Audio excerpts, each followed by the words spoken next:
Morning mga kabuds. Nakakawawa rin yung si kuya, oh. Dito na lang natutulog sa daanan. Sabihan lang.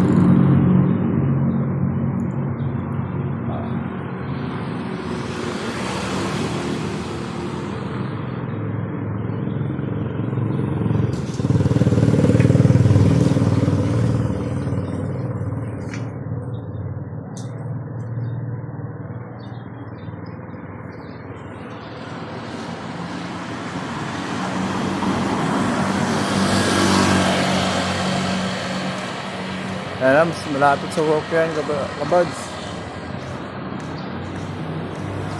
Tara, pasok na tayo mga kabads. Laban lang sa araw-araw.